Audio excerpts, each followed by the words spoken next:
बिस्मिल्लाहिर्रहमानिर्रहीम अस्सलाम वालेकुम। इसराइल में तमाम की तमाम सिक्योरिटी कमिटमेंट्स मीटिंग्स कैंसिल कर दी गई हैं। इस वक्त आर्मी चीफ वजीर आजम से लेकर सबकी हंगामी मीटिंग जारी है और फौज को मुकम्मल हाई अलर्ट कर दिया गया है, क्योंकि जो काम आज इसराइल ने कर दिया है वो इंसानी तारीख का सबसे बर्बरियत वाला काम था जो आज इन्होंने किया है। और जो अब इस्लामिक कंट्री का नाम आ रहा है जिसने ये काम किया है, आप अंदाजा नहीं कर सकते। सारा खेल खुल गया है और ऐसा ऐसा जो चीजें निकल कर सामने आएंगी वो आप सोच भी नहीं सकते। आप सबको पता है कि आज इसराइल ने जो पेजर डिवाइस होती हैं, ये छोटी छोटी डिवाइस हैं, ये बेसिकली होती है जब हम लोग मोबाइल फोन इस्तेमाल नहीं करते थे या पुराने दौर के अंदर ये बड़ा सिक्योर था। रेडियो कम्युनिकेशन के जरिए डिवाइसेस इस्तेमाल की जाती थी और वन वे कम्युनिकेशन होता है, यानी आपने कोई मैसेज दिया किसी को जहाँ मोबाइल सिग्नल नहीं है, रेडियो कम्युनिकेशन के जरिए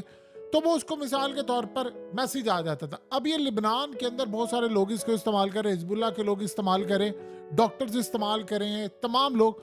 अब मोटरोला कंपनी का नाम आ रहा है कि उनसे इन्होंने डिवाइसेस ली थी, लेकिन सबसे बढ़कर हुआ ये है कि इसराइल ने अब जो लिबनान के अंदर सूरत हाल की उसकी कहानी खुलकर सामने आ गई है।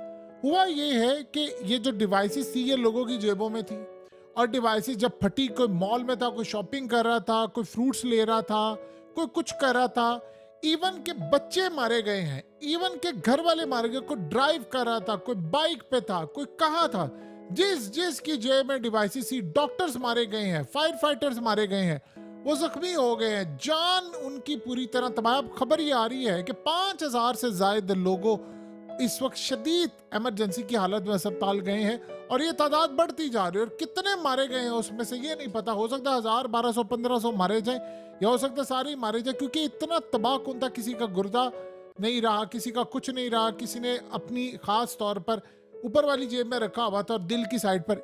ये डिवाइस इतनी ज्यादा अहम होती है कि आपको कोई मैसेज आता है सिक्योर कम्युनिकेशन, क्योंकि आपको पता है कि इसराइल हमले कर रहा है, मोबाइल हैक कर रहा है, तो उसने काम ये किया। जो सबसे अहम बात याद आई है एडवर्ड स्नोडेन को। एडवर्ड स्नोडेन ने ये बात की है, अब आगे चलकर आपको बताएंगे किस इस्लामिक कंट्री का नाम आ रहा है। लिबनान अब जंग छेड़ने वाला है और इसीलिए हाई अलर्ट हो गए।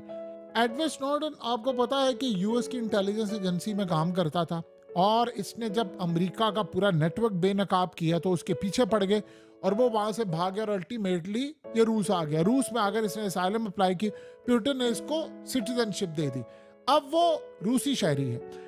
लेकिन सीन यहाँ पर जो हुआ है वो बड़ा ही हैरानकुन और अजीबोगरीब सीन हुआ है।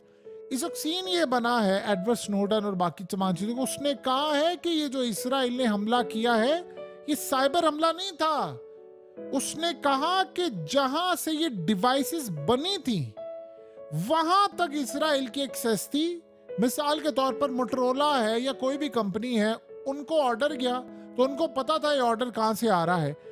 उन्होंने इसराइल के साथ पार्टनरशिप से उन्होंने शेयर किया और इस सूरत हाल में उसने काम ये किया कि वो जो डिवाइसेस बन रही थी उसमें चेंज किया, यानी उसमें सूरत हाल ऐसी थी उसमें बारूदी चीजें इंसर्ट की या उसकी जो बैटरी थी उसको इस तरह बनाया कि कल को जब सारे ये सिग्नल वहां से हीट अप कर दें, अब ये सारे की सारी बैटरीज फट गई। अब यही काम उन्होंने किया कि वो उन डिवाइसेस के अंदर छेड़खानी करके उसमें बारूदी मवाद या तो भरवाया या उसके अंदर ऐसी चेंजिंग्स करवा दी कि आप ये सोचो जब साइबर हमला या कोई चीज या कोई सूरत हाल ऐसी होती है तो चीजें अलग होती है। यहाँ पर सीन ये है कि कुछ अरसे के बाद, यानी उसमें खास तौर पर एक टाइमिंग भी सेट हो सकती है कि भाई इतनी देर के बाद ये जो डिवाइस है वो फट जाए, वो जहां जहां हो ये काम हो जाए। या उसके साथ साथ इन्होंने उसमें कोई चीज ऐसी ऐड करवा ली थी जिसमें पूरा कंट्रोल इनके पास था और बारूदी आप कह लें, कुछ भी कह लें। स्नोडन ने यह बात की है कि सारी की सारी चीज यानी सप्लाई चेन के अंदर ये मामला हुआ है। अब आप अंदाजा कर लें, नाम आ रहा है जॉर्डन का कि जॉर्डन से इन्होंने जाकर खरीदी हैं, ये तमाम चीजें वहां पर थी और इसराइल को पता था। अब इस सूरत हाल में आप अंदाजा करें ये इंसानी तारीख का सबसे बड़ा हमला बन गया है। यानी इसमें 5,000 से ज्यादा अब लोगों का आ रहा है, हो सकता है उसमें कोई 2,500-3,000। आपको बताएं कब आखिरी आपको याद है हमला जिसमें इतने हजार लोग मारे गए हों? यानी हमला तो वैसे इसराइल ने बर्बरियत की इंतहा की है। और इस सूरत हाल में आप ये सोचें कि हमने दूसरों को क्या बात करनी है, इसराइल की मदद के लिए जॉर्डन आगे आ जाता है।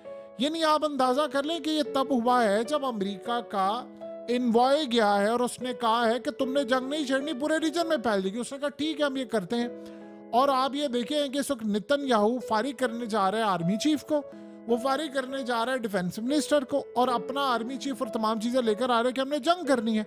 अब वो इस बात की परवाह नहीं कर रहे कि कोई बच्चा मारा गया है, कोई बूढ़ा मारा गया है, कोई कैशियर मारा गया है। वो इंसानी तारीख के दरिंदे हैं, वो इंसान को नोच डालना चाहते हैं। अपने अलावा सबको समझते हैं कि इनका दुनिया पर रहने का हक ही कोई नहीं है। अब आप अंदाजा कर ले कि सारी सूरत हाल में क्या आज के बाद दुनिया को पता है कौन सा मोबाइल फोन आप इस्तेमाल करें, वो कहां से आया है, वो कंप्रोमाइज नहीं हुआ हुआ। यानी ये आप सोच रहे इंसानी तारीख का इससे बदतरीन कोई मरहला लम्हा आप सोच सकते हैं होगा?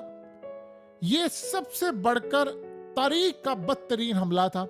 और इसमें आम डॉक्टर से लेकर सिविलियन को, बेचारा दुकानदार है, किसी ने अपने कारोबार के लिए लिया हुआ है, वो सिविलियन हो, सब मारे गए हैं उसमें। और बहुत सारे उसमें जख्मी, और ऐसे जख्मी है कि जो परमानेंटली डिसेबल है।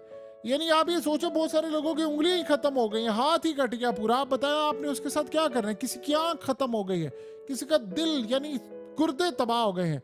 पूरी तरह तारीख का बदतरीन हमला था जो इजराइल ने किया। और अब उन्होंने क्या किया कि जी सिक्योरिटी हमारी मुकम्मल तौर पर हाई अलर्ट हो गई। अब सिक्योरिटी हाई अलर्ट हो गई है इनकी, यानी आप अंदाजा कर ले कि जी हम पर लिबनान हमला करने के लिए जा रहा है। ये असल में तैयार बैठे हुए थे, हम कोई ऐसा हमला करें जिससे, आप सोचे लिबनान के मुख्तलिफ शहरों में इमरजेंसी नाफिज है, अस्पतालों में लोग गए हुए, तो इन्होंने काम करना। अब ये करने जा रहे हैं जंग। इनको पता था कि ईरान में हमने जाकर इस्माइल हानिया को मारा है, तो वो वहां पर इन्होंने जंग नहीं की। अब लिबनान से हमने कोशिश की, वो जंग नहीं की। अमेरिका इनको मना करके गया है, वो तो तैयार बैठे हैं पूरी दुनिया के अंदर तबाही मचाने के लिए। यानी आप अंदाजा कर सकते हैं कि आपने बैठे बैठाए हजारों लोग मार दिए। और आप सोचें कि अब जॉर्डन से पूछना चाहिए जहां से इन्होंने खरीदा है, किसने गद्दारी की थी इनके साथ, कौन था शामिल। ये सबसे बड़ा अलमिया होता है इस्लामी तारीख का। अब ये इनकी सिक्योरिटी इस वक्त हो गई है हाई अलर्ट। जर्नैल इनके मुकम्मल तौर पर शेल्टर्स में चले गए। ये सबसे बड़े बुज़दिल हैं। जैसे ये कोई करतूत करते हैं, ऐसे सबसे पहले ये लोग जाते हैं शेल्टर्स के अंदर। इस्माइल हानिया को इन्होंने मारा, ये शेल्टर्स में चले गए। नेतन्याहू जाता है शेल्टर्स में। अब जाहिर सी बात है वजीर आजम की मर्जी के बगैर तो नहीं हो सकता। उन्होंने अमेरिका को कह दी कि भाई तुम करो ना करो, हम ये जंग लड़ेंगे। सो इस सूरत हाल में ये बहुत बड़ा नुकसान हुआ है। अब वो गालिबन हमला करने के लिए जा रहे, उन्होंने तो नहीं छोड़ना। जाहिर सी बात है उन्होंने, ये तो तैयार बैठे हुए थे क्योंकि जंग करें। और इसमें एक बात आप अच्छी तरह समझ लें, ये बात बड़ी अहम है कि इस हमले के अंदर वो गालिबन अपने मुल्क में कोई एक ऐसा हमला करवा लेंगे इसराइल। यानी अगर लिबनान है, अब तो उन्होंने नहीं छोड़ा, ये तो पूरे का पूरा मुल्क आपने स्टेक पर लगा दिया है। आपने सोचे लिबनान के कितने लोग मार दिए और दुनिया के अंदर ये डिवाइसेस काम कर रही हैं। अब जो सूरत हाल सामने आएगी, इसराइल की अप्रोच आप देखिए कहां तक है। यानी उसके पास पैसा होता है, वो हमेशा से काम करता है कि जाकर मुखबरों को और गद्दारों को ढूंढता है। इस्माइल हानिया को मारना था तो ईरानी जर्नैल से लेकर सिक्योरिटी सारी कंप्रोमाइज करवाई। यानी डायरेक्ट जंग लड़ने की कैपेसिटी उसके पास नहीं है। उसने जब भी जंग लड़नी है उसने पीठ पर वार करना है कि भाई ये सारी सूरत हाल होगी। सो इस वक्त जो अगला मरहला है वो लिबनान करने जा रहा है इन पर स्ट्राइक। और लिबनान ने करना है बड़ा खतरनाक स्ट्राइक। और ये एक स्ट्राइक नहीं होगा, ये बड़े स्ट्राइक होंगे, क्योंकि जिस हिसाब से इन्होंने इस वक्त लड़ाई मोल ली है, एक बात बड़ी क्लियर हो गई है पूरी दुनिया के अंदर कि आज के बाद आपका कोई फोन है या आपकी कोई डिवाइस है, ये किसी भी वक्त फट सकती हैं। ये बात आप अपने दिलो दिमाग में बिठा लें, क्योंकि दुनिया में ये किसी को नहीं पता ये कहाँ जा रहा है कहाँ नहीं। इसीलिए अब वक्त आ गया है कि दुनिया को कम से कम चाइनीज मॉडल के ऊपर आ जाना चाहिए। चाहे उसके फीचर्स कम है ज्यादा है, आने वाले वक्त के अंदर दुनिया को एहसास होगा। देखिए चाइना की तारीख रही है, उन्होंने कभी किसी के साथ ये हरकत नहीं की। आप जब भी किसी कंपनी से बनवाएंगे, पेजर्स हो या कुछ भी हो, अब आप ये सोचें, चाहे आप स्विस मॉडल के ले लें, आप मोटरोला के ले लें, आप किसी के भी ले लें, सारे इजराइल के ताबे हैं। आपने देखा नहीं मैकडॉनल्ड्स की सूरत हाल क्या हुई थी? पता चल गया ना आपको इस जंग के अंदर कौन कौन सी कंपनी कहाँ खड़ी है। कोई एडिडास है, कोई मैकडॉनल्ड्स है, कहाँ कौन सारे खड़े हैं। सो कोई भी इनके खिलाफ जाने को तैयार नहीं। आप बताएं लाखों लोग अगर किसी और मुल्क ने मारे होते, निकाले होते, वो पूरी दुनिया ने उसके खिलाफ जंग छेड़ देनी थी। यहाँ तो इस्लामिक कंट्रीज अपनी फौजें भेजने को तैयार नहीं है। वो इतने डर रहे हैं अमेरिका से, माई बाप अमेरिका तू ना कुछ हमें कह दी, उन्हें फौजें नहीं भेजनी किसी ने। और अब सारे तमाशा देख रहे हैं। और अब आप देख लें ये जंग किस लेवल पर आने वाली है। और इस सूरत हाल में अब लिबनान गालिबन हो सकता है कि इनकी मिलिट्री इंस्टॉलेशन पर हमला करे। ये याद रखिएगा, कभी जिंदगी में आपने बात नहीं भूलनी, ये दुनिया को तबाह करने के लिए एटमी हमला भी कर सकते हैं। हो सकता है किसी भी वक्त भी को 40-50 लाख बंदा भी मारते, ये नहीं किसी की परवाह करते। इनको परवाह ही नहीं है, बच्चे मरे, को गाड़ियों में है, को कहां पर है, क्या नहीं है। अभी तक जो परवाह थी वो लिबनान, ईरान, वो सिविलियन आबादियों की परवाह करके बैठे हुए थे, लेकिन उन्होंने कोई परवाह नहीं की, क्योंकि वो ये समझते हैं इस दुनिया में रहने का सिर्फ हमें हक है, बाकी किसी को रहने का इस दुनिया में कतन कोई हक नहीं है।